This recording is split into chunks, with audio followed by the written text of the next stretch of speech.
Today I'm going to take you to Alcatraz Island tour.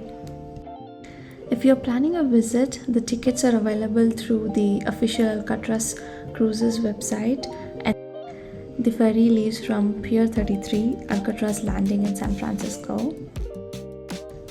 So here we are boarding the ferry and starting our journey across the beautiful San Francisco Bay.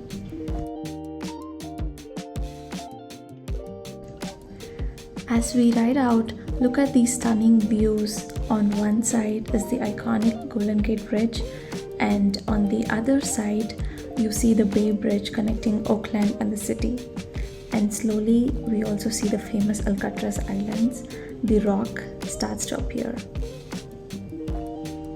It looks tiny from far away, but it's filled with stories, mysteries, and a huge part of American history. Let's go explore! As soon as we get off the ferry, we were greeted by a park ranger who explained how the island tour works. They told us about Alcatraz history, how it started as a military fort, later became a federal prison, and now stands as a national park. The ranger showed us where to walk, where the audio tour begins, and how to explore the island at our own pace. We're part of the national parks and part of the Golden Gate National Recreation Area. As such, we do have a lot of cultural and natural resources on the island that we need to protect, and we gotta keep you guys safe. So I got 4 rules for you to follow today during your time here on the island. My first rule is all about eating and drinking. Eating and drinking is only allowed right here on the dock. Please no food or drink anywhere else on the island. The only exception to this rule is water. You are allowed to have water on the rest of the island.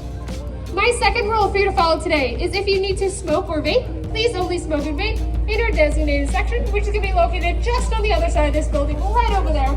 A lot of you should be able to see that designated smoking area from where you're standing. Please only smoke and vape in that designated area, nowhere else on the dock, nowhere else on the island. My third rule for you to follow today is please only stay in open and accessible areas. We're doing a bit of construction here on the island, so please stay out of those construction areas for your safety and don't go wandering past closed doors.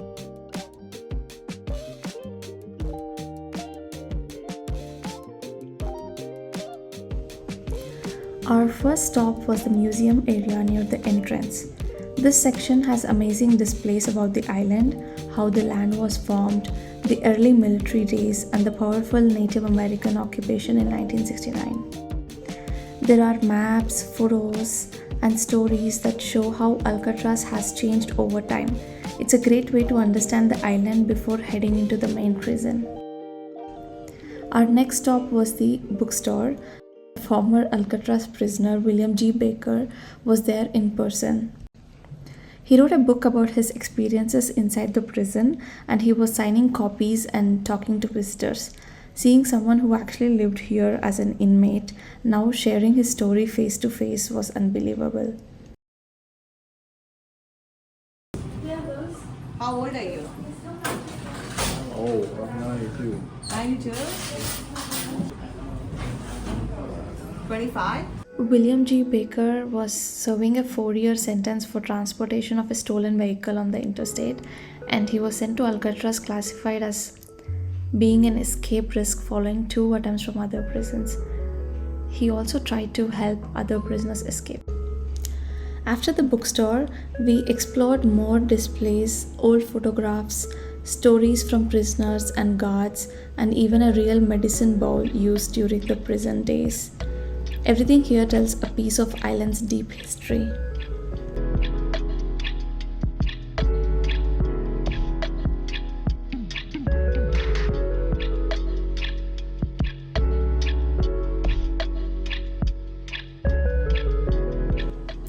We then reached the old morgue. Yes, the actual morgue used during the prison era. Just right next to it, there is this phrase, "Peace and freedom, welcome home to the free Indian land," is a quote from graffiti on the water tower.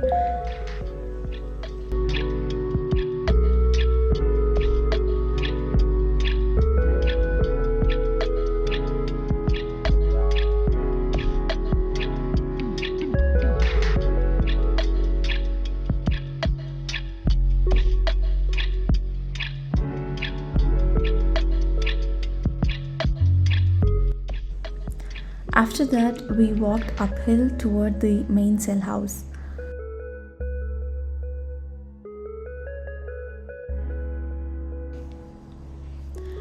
There is a souvenir store before the cell house, so we spent some time in the store.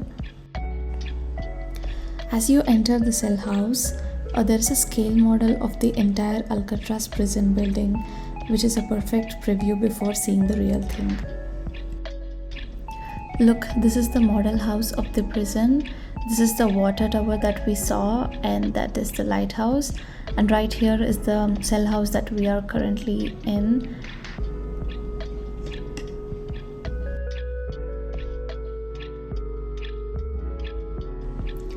As we go inside, they gave us headphones at the entrance of the cell house. As you walk, the audio explains every hallway, every story, and every corner you're seeing. The audio tour is about 30 minutes, and honestly, it's one of the best parts of the visit. There are real photos on the walls, prisoners, officers, wardens, all telling the story of their time here. Our first stop was Michigan Avenue, one of the central hallways in the prison. This is where they talk about the famous escape attempt, where inmates dug holes in the wall, climbed up through the vents, and disappeared into the night. They even show the fake heads made out of the soap and paint that they used to fool the guards. Whether they survived or not, nobody knows.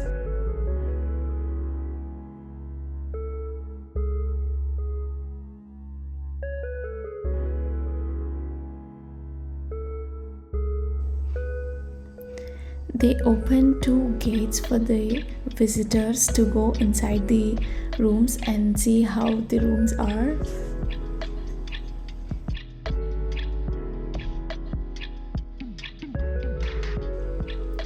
There was also a room showing the artwork and hobbies of the prisoners. From paintings to small crafts, it shows a surprisingly creative side of life inside the prison.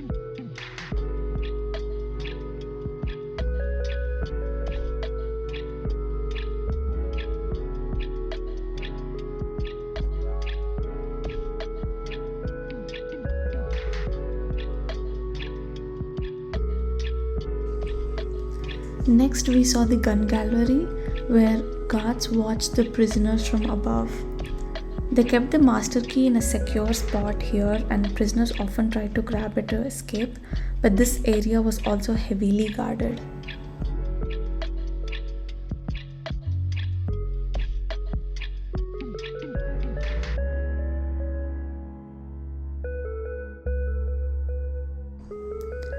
We then stepped into the recreation yard where prisoners got their outdoor time and played baseball.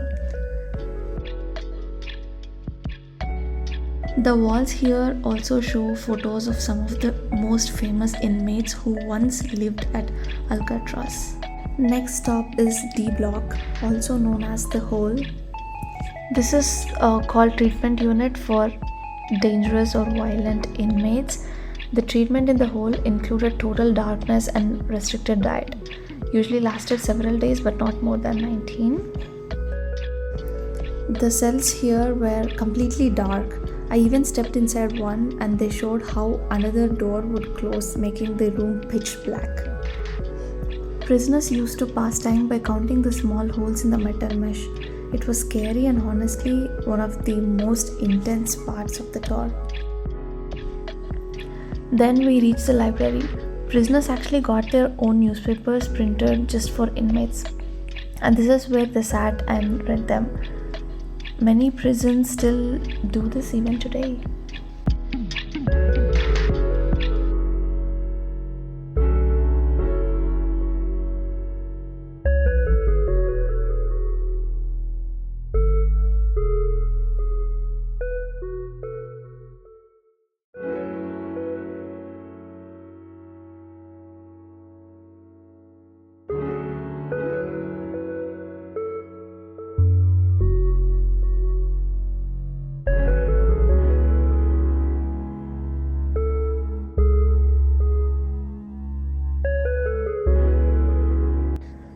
After that, we walked to the visitation area where prisoners talked to their families through phones and glass windows.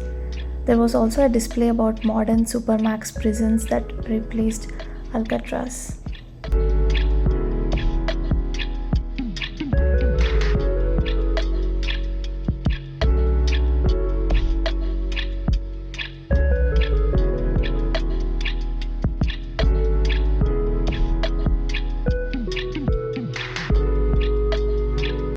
As we finished the tour, we walked outside towards the warden's house. The view of San Francisco from here is just amazing, calm, quiet, and beautiful.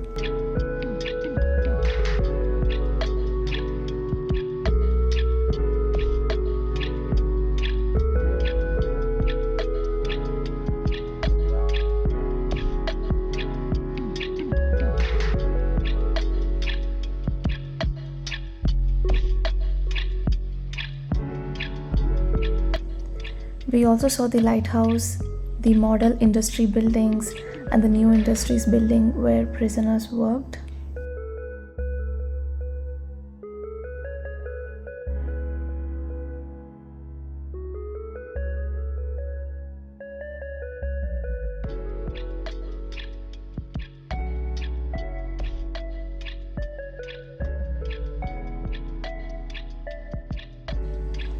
Our final stop was Red Power on Alcatraz, a powerful exhibit about the Native American occupation that changed the island's story forever. And that brings us to the end of this incredible tour.